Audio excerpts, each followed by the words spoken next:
Hello, today we're gonna talk about a guide to help friends, families, and others to switch to Linux.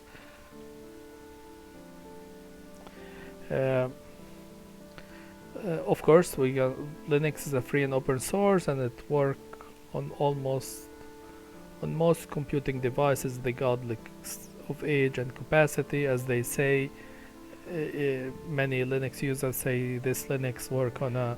You will find a Linux that might work on a potato. And which is great because it helps us give life to many devices that no longer accepted by the official operating system, as Windows and other operating system move to an OS for as a service. More devices will find themselves to be dropped due to hardware compatibility or support.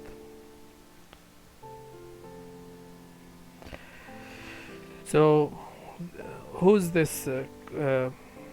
This presentation is focused on on the strategies for any Linux user or anyone who have a knowledge of Linux to help them help others uh, who have computers or laptops uh, to maintain a Linux system after the operating system drops support. People are Who are those people? Those people are the grandparents, parents, friends, or if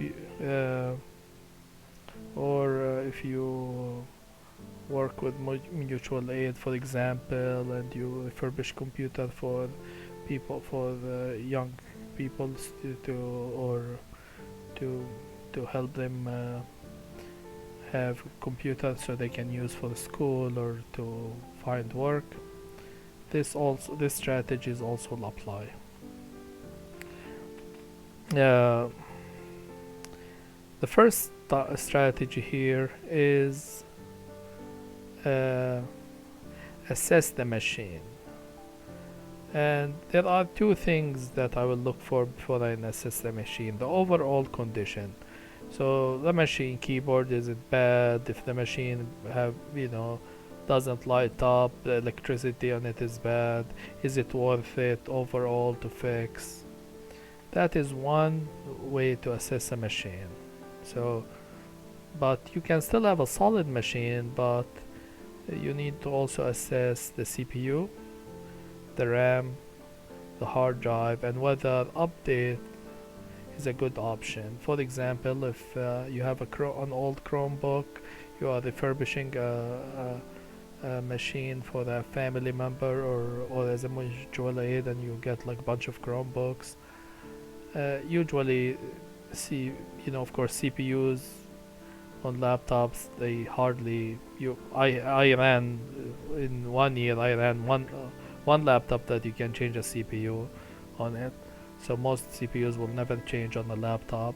Hard drives, that is something most people can do, and we still, whether it will make your computer fast, that depends on the usage. If you're using on programs that are on the machine, on the computer, then a faster hard drive and SSD, for example, will be a great deal. RAM, on the other hand, of course, we said some computers you can't change RAMs. More and more computers have a soldered on RAM, especially the small ones, which is sad, but those companies really want you to buy a new machine. So, uh, a RAM can make you is probably the biggest, in my opinion, the biggest uh, uh, investment you can make, especially if you have less two 2 gig of RAM. You can go to 4 or 8 or 16. You don't have to go more than that. You're probably not gonna use an old machine for things like super gaming and or data, you know, analysis.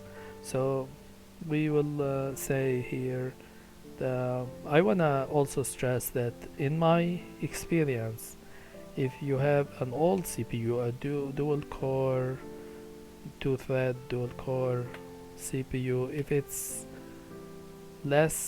an older than, if its capacity is less than 1.6 gigahertz and it's a dual core, uh, two threads, it's probably not worth fixing the machine.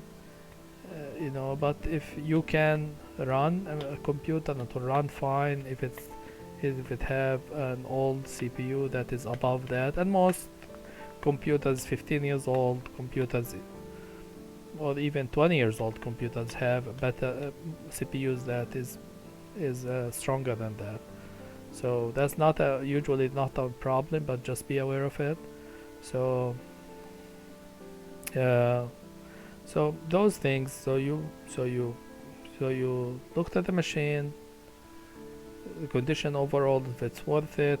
You look at the RAM, the hard drive, the CPU. Also, the machine power or the power of the machine will also help you choose what kind of Linux system, whether you should put a GNOME or you should go with like you know uh, X you should go with the lightweight Linux.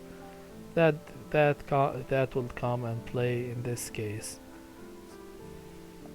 So I'm gonna talk here about backups. Backups are, most people, for example, including myself in the old days, didn't know what backup actually really meant, So backup, there's two kinds of files. There's programs that we install on our computers, and they are personal files. And most people save their personal files in the download folder, document folder, and of course desktop in the desktop. Um, so it's a good idea to sit, if you know the person, to sit with that person and go over those files. And as for programs, and usually most people it's games, you know, make a list of those games and see if you can re-download them with Linux or save them somewhere, and see if you can also download an alternative if Linux does not run those programs. And that is the second and important thing to switch to. And okay, minimal setup. If you don't know the person, go with minimal setup. Meaning, I don't mean to like go with the terminal only. I mean go with don't have to put games on the computer. You don't have to put a lot of pictures or but no, you put maybe I will put the font to medium. If I know that the person is older, for example, I refurbished a computer for a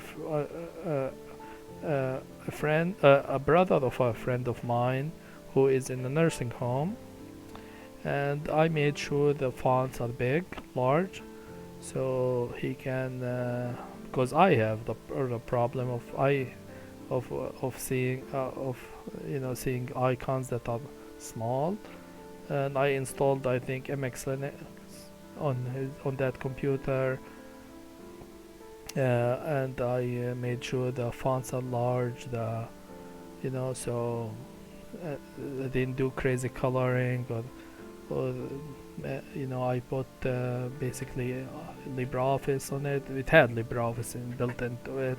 I didn't put anything else, and it was just a minimal. I actually deleted few things that I thought maybe he will never use, so to give him clean and simple uh, uh,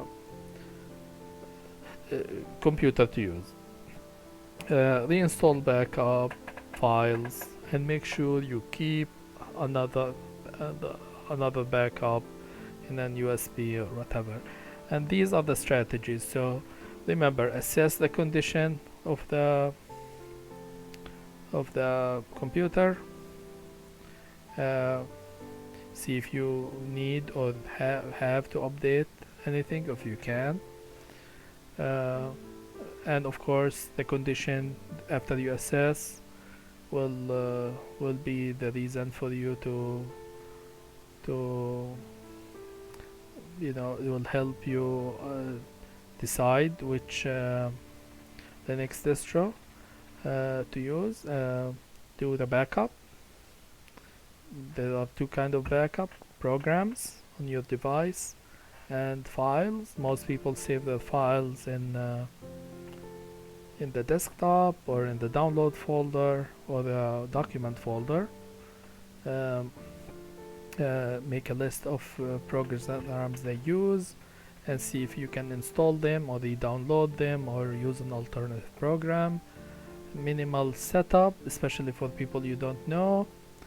And but it's a good idea to set the computer up for and and make sure you take in mind the age of the person, the need of the person you are setting the computer for.